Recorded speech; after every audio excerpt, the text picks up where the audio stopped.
அப்ப நீங்க பட்டியலின இளைஞர்களே வந்து உங்களுக்கு எதிரா கிளம்புறாங்க. உங்களுக்கு எதிரா குரல் குடுக்குறாங்க. என்ன பண்ணிக்கிட்டு இருக்கிறீங்க அப்படின்னு சொல்றாங்க. கடுமையான அதிருப்தி எழுது. எல்லா பக்கமும் இது பண்ணுது.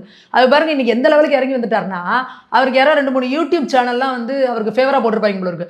அவங்கள டாக் பண்ணி உங்களுக்கெல்லாம் மிக்க நன்றி. என்னப்பா இவ்ளோ எப்பா படுத்தே விட்டார் ஐயா அப்படிங்கிற மாரி யூடியூப் சேனலுக்கெல்லாம் நன்றி சொல்றாரு.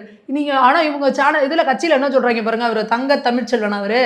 அவர் சொல்றாரு எங்க தலைவர் யார் தெரியுமா உலகையே உழுக்கக்கூடியவர் உலகையே உற்று நோக்கக்கூடியவர் இந்திய பார்லிமெண்ட்லயே போய் நின்று எங்க தலைவர் பேசுனாருன்னா அப்படிங்கிறாங்க ஏப்பா இவ்வளோ பில்டப் பண்ணி கொடுக்குற என்னப்பா உங்க தலைவர் வந்து ஊருக்காக அடிச்சுட்டு நிற்கிறாரு அப்படிங்கிற மாதிரி இவ்வளோ பெரிய பில்டப் கொடுத்தா அவர் யூடியூப் சேனலுக்கு நன்றி அப்படின்னு அந்த யூடியூப் சேனலை டாக் பண்ணி பேசிட்டு இருக்கிறாரு அந்த ரேஞ்சுக்கு நீங்க வந்து உட்காந்துருக்கிறீங்க ஏன்னா உங்களுக்கு இன்னைக்கு மெயின் ஸ்ட்ரீம் மீடியாலாம் உங்களுக்கு எதிராக திரும்புற அளவுக்கு நீங்க உங்களோட ஆணவ போக்கு உங்களோட அதிகார திமிரு உங்களோட ஆட்டிடியூடு பிரச்சனை இதை வச்சுட்டு நீங்கள் உட்காந்துருக்கிறீங்க அப்படி இருந்தால் எந்த தலைவனாக இருந்தாலும் பிரச்சனை வரதான் செய்யும் அப்போ அவர் திருமாவளவன் அவர்களுக்கு நாங்கள் திருப்பி கேட்குறோம் விஜயோட விஷயத்துக்கு ஜிங்கு ஜிங்குன்னு இவர் தான் குதிச்சுட்டு இருக்காரு அப்போ அப்படியே திருப்பி கேட்பாங்கல்ல ஐயோ அவரை பார்த்துட்டு அப்படியே என்னைய பார்ப்பாங்களடா அப்படிங்கிற மாதிரி எப்பா நீ அவரை பனையூருக்கு வரதுக்கு சொல்றீங்க நீங்க வேங்கை வயலுக்கு போனீங்களா நாங்குநேரியில் ஒரு ஸ்கூல் ஸ்டூடெண்ட் வீடு புந்து வெட்டினாங்கல்ல அதுக்கு நீங்க போனீங்களா பட்டியலின மக்களுக்கு எங்கெல்லாம் பிரச்சனை நடக்குதோ அங்கெல்லாம் நீங்க போய் நிக்கிறீங்களா கேட்போம்லங்க திருப்பி அப்புறம் நீங்க ஏங்க அவரை பத்தி கேட்குறீங்க